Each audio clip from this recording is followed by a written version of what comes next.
Bonjour tout le monde, vous allez bien? Parfait. Alors aujourd'hui nous allons faire des petits résumés sur les rapports, les taux et les proportions dans un premier temps. Et dans un deuxième temps, on va terminer avec les situations de proportionnalité. Ok? Alors, un rapport c'est quoi? Un rapport est un mode de comparaison entre deux quantités ou deux grandeurs de même nature. Donc c'est très important de noter que c'est entre deux. On doit comparer deux quantités ou bien deux grandeurs de même nature. Même nature. Ça c'est très important. Par exemple, l'âge de Jean est âgé de 12 ans, alors que Serge est âgé de 7 ans. Donc, Jean est âgé, il est plus âgé que Serge dans un rapport de 12-17, 12-7, ou alors 12 divisé par 17. 12 divisé par 7. Donc, 12-7 ou alors 12 sur 7. Ok? Alors, les taux, par contre, ce sont des modes de comparaison entre deux quantités, encore une fois, entre deux quantités ou grandeurs de nature différente. Là, c'est différent, là. Nature différente. Ok? Alors que avec les rapports, c'est deux quantités de même nature. Ok? Alors, la même nature de quantité ici, là, c'est l'âge. L'âge de Jean, l'âge de Serge. Alors que ici, par exemple, on a 6,45 $ pour 20 pommes. Ou alors 2500 $ pour 30 jours. 800 $ pour 15 jours. Donc, vous voyez les natures différentes. Ça, c'est en dollars. Ça, c'est des pommes. Ça, c'est le dollar. Ça, c'est le nombre de jours. Vous voyez? Deux quantités de nature différentes. Ok? Alors, on parle de taux équivalents. Si on a des taux de même quotient, s'il y a deux taux qui ont la même quotient. Par exemple, 108 divisé par 106 $ par 81 et 13 $ 21 par heure, ça donne la même chose. Si on divise 106 $ divisé par 8 heures, on trouve exactement 13,25 $ par heure. Ok? C'est pour ça qu'on dit que ces deux taux-là sont des taux équivalents. Pareil, un autre exemple, 2,45 $ par kilo et 36,75 $ pour 15 kg. C'est la même chose parce que quand tu divises 36,75 par 15, tu trouves exactement 2,45 $ par kilo. On parle de taux unitaire lorsqu'on a un taux, lorsque le dénominateur est égal à 1. Par exemple, 2,45 $ par kilo, 1,49 $ par litre, ainsi de suite. Les taux unitaires, c'est ce qu'on montre souvent quand vous allez dans les affaires là, dans les magasins, vous voyez les prix qu'on vous voit, c'est écrit souvent 3,25 par kilo, 3, tu vois. Et voilà, ça c'est les taux unitaires là, où le dénominateur est égal à 1. 1 kilo, 1 litre, voilà, tout ça. Et ensuite, on parle de proportion. Je vais abaisser la caméra, je ne sais pas si ça se voit là.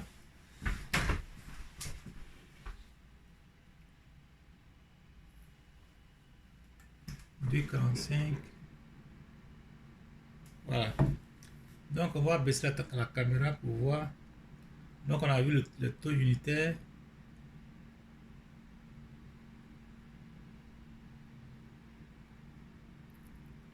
Voilà.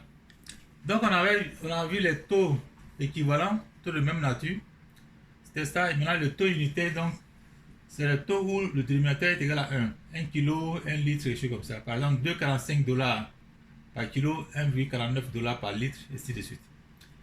Les proportions, on parle de proportion quand on a égalité entre deux rapports ou bien deux taux. Par exemple, 1 demi égale à 1 demi égale à 4 huitièmes, parce que quand on multiplie 1 par 8, c'est égal à 2 fois 4. Ok? Alors, parce que 1 fois 8 égale à 8. Vous voyez, 1 fois 8 égale à 8. Et 2 fois 4 égale à 8 aussi. Pareil, 9 onzièmes est équivalent. 9 onzièmes et 18 22e sont des proportions parce que 9 fois 22 est égal à 8 fois 4, 18 fois 11. Ouais. Alors, ce qu'on multiplie comme ça là, ça c'est les extrêmes. Et puis ça c'est les moyens. Donc quand deux taux forment des proportions, c'est que le produit des extrêmes est toujours égal au produit des moyens. Par exemple, c'est les extrêmes. Ça c'est les extrêmes. 1 fois 8, c'est les extrêmes, égal à 2 fois 4, les moyens. Ok? Parce que ici, donc on disait que 9 onzièmes et 18 22e forment des proportions parce que 9 fois 22 égale à 198. Alors que 11 fois 18 aussi, ça fait 198. Donc, ça c'est les proportions. Ok? Alors, donc, si on a bien compris ça, on va passer maintenant aux situations de proportionnalité. Ok?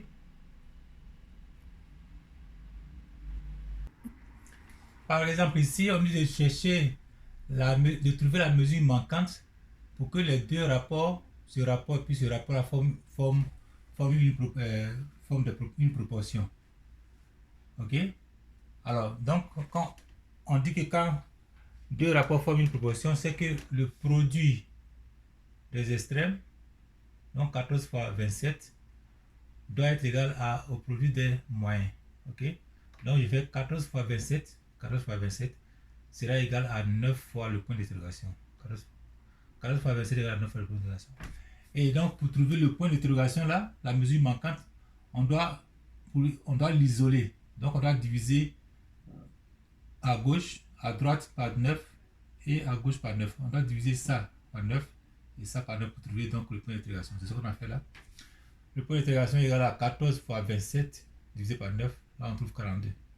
Donc, pour que ce rapport et ce rapport-là forment une proportion, il faut qu'on ait à la place du point d'interrogation, il faut qu'on ait 42. Il faut qu'on ait 42 ici pour que ces deux rapports-là forment une proportion.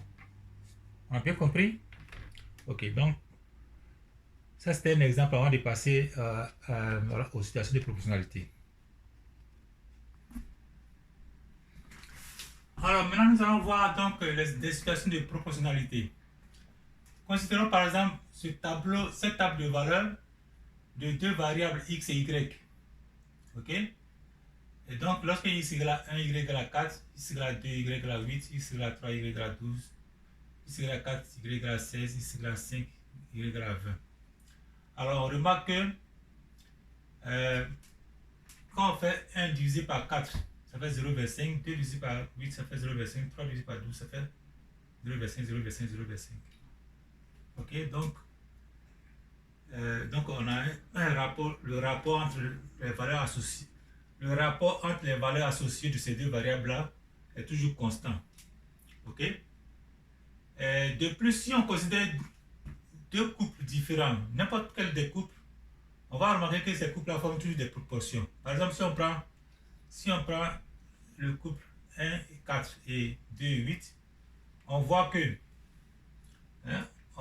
si on fait donc 1 fois 8, ça fait 8, 2 fois 4, ça fait 8 aussi. Si on prend par exemple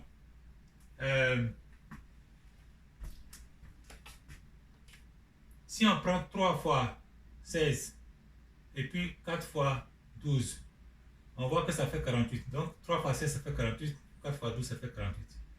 Même si on prenait par exemple le couple qui est aussi loin que ça, même si on prenait le couple 1, 4 et puis 5, si on prenait ce couple-là, 1, 4 et puis 5, 20, ok, on va voir aussi la même chose. 1 fois 20, ça fait 20, et 4 fois 5, ça fait 20. Donc, cette situation-là s'appelle une situation de proportionnalité. Et en plus, on remarque aussi que pour obtenir la valeur y, en partant de x ici, c'est comme si c'était 1 fois 4, ça fait 4, 2 fois 4, 8, 3 fois 4, 12, 4 fois 4, 12, 16, 5 fois 4, 5 fois 4, 20. Alors, Donc, c'est ce qu'on a montré là comme ça. Pour passer d'une valeur de x à la valeur de y, il faut multiplier la valeur de x par 4. Alors, ce 4 là s'appelle alors le coefficient de proportionnalité. Le coefficient de proportionnalité, c'est égal à 4, c'est-à-dire ce qu'on prend pour multiplier par x pour tenir y, ça fait 4.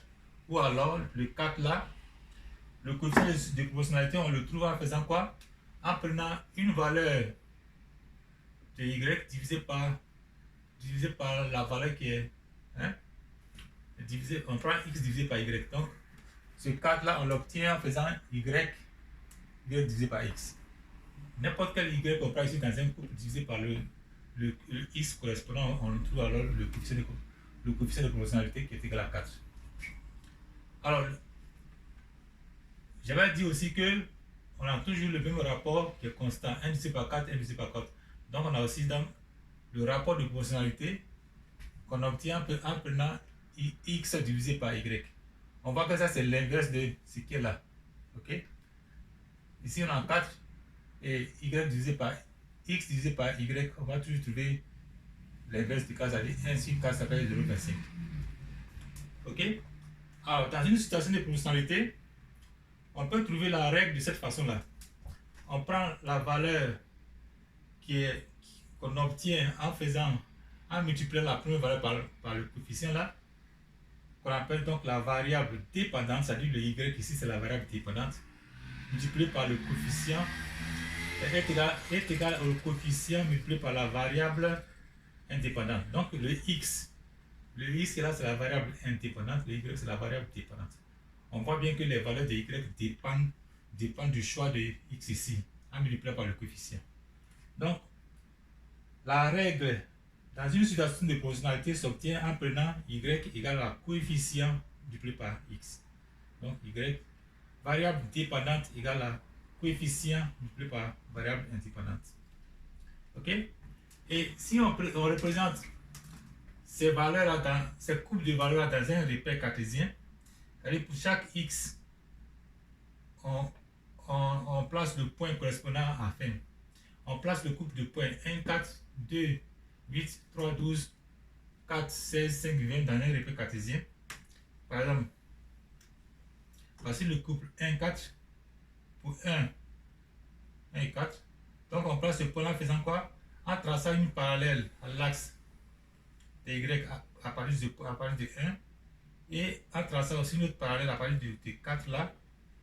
Et le point d'intersection de ces deux parallèles-là, de ces deux droites, c'est alors le couple de points 1, 4. Donc, parallèlement, on fait ça aussi. Donc, 2, 8, 3, 12, 3 et 12 se croisent ici. 4 et 16 se croisent là aussi. Et puis 5 et 20 se croisent là.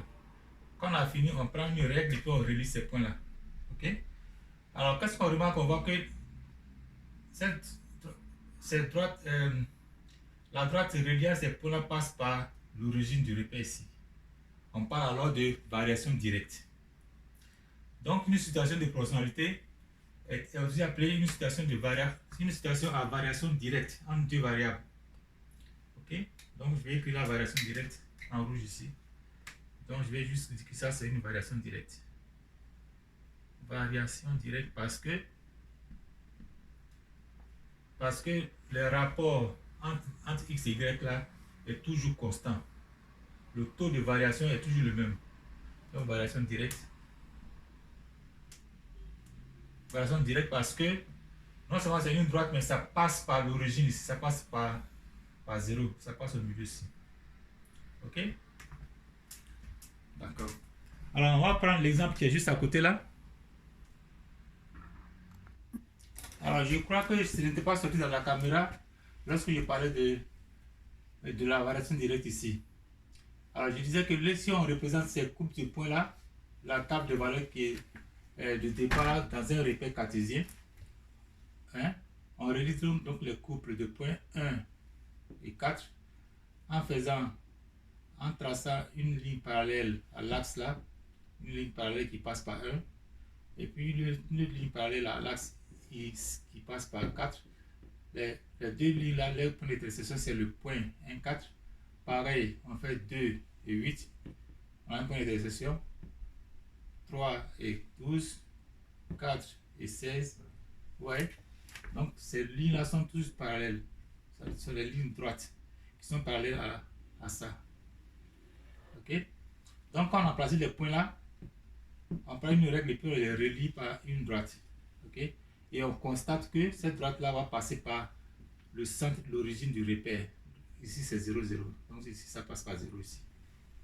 Alors, une telle situation dont le graphique passe par 0, passe par l'origine ici, s'appelle une situation de variation directe. Ok? C'est une situation à variation directe. On parle de variation directe. Quand ça passe par 0 ici, on dit la variation directe. Donc, dans une situation de proportionnalité,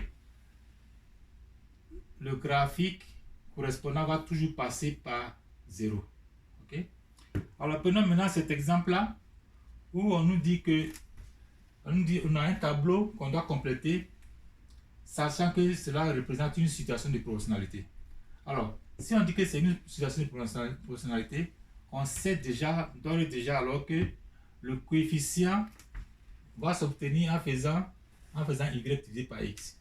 Donc, on a le coefficient sera donc coefficient, comme ça, j'abrège là, sera toujours égal à y divisé par x. Ok?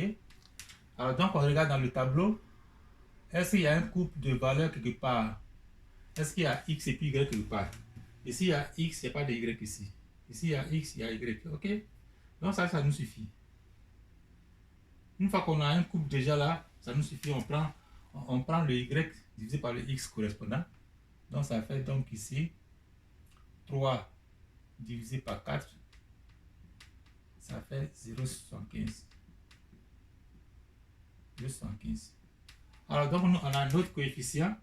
Et on sait que, si on a notre coefficient, on sait qu'on passe toujours comme ça, multiplié par le coefficient. Donc, on va multiplier par 0,75 ici. 0,75. Ça dit que, si on prend une valeur de x, pour obtenir la valeur de y correspondante, on doit multiplier par 0,75. Donc, pour compléter le tableau ici là, pour compléter la valeur qu'on va mettre ici, ce sera quoi? Ce sera alors 2 multiplié par le coefficient. Donc j'écris ici, ça fait, pour compléter ça va faire 2 multiplié par 0,75. Ok? Est-ce qu'on voit tout? Ouais, j'espère. Et donc on fait 0,75 comme ça. Ensuite, la valeur qui sera ici, ce sera alors, ici là, ce sera 5 multiplié par 0,75, ça sera 5 multiplié par 0,75. Pareil ici, pour compléter ici, on va prendre 6 multiplié par 0,75. Ok? Alors, donc si on fait ça, la première case, ce sera donc 2 multiplié par 0,75, ça va nous donner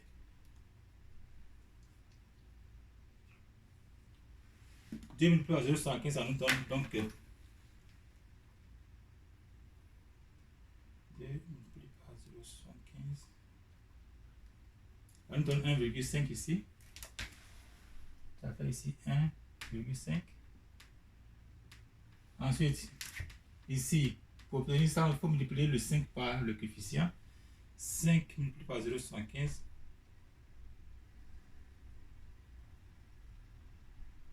Ça nous donne 3,75 ici.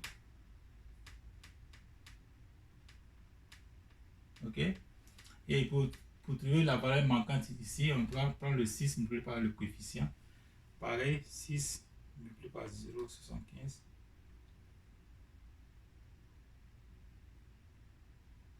Ça fait 4,5 ici.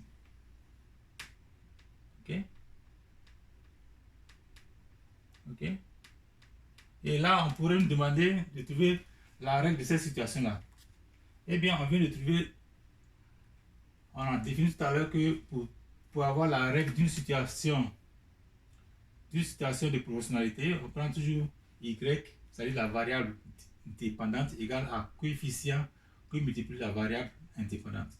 Ok? Donc ici, la règle, ce sera donc la règle de la situation. Là, je vais l'écrire ici en haut. La règle de la situation, ce sera y égale à coefficient. Le coefficient, c'est 0,75. 0,75 multiplié par la variable indépendante x. Ok? Donc, la situation, la règle de cette situation qui est représentée dans le tableau là, c'est ça qui est là. Ok? Alors, je crois qu'avec ça, on a fini. On va passer à autre chose.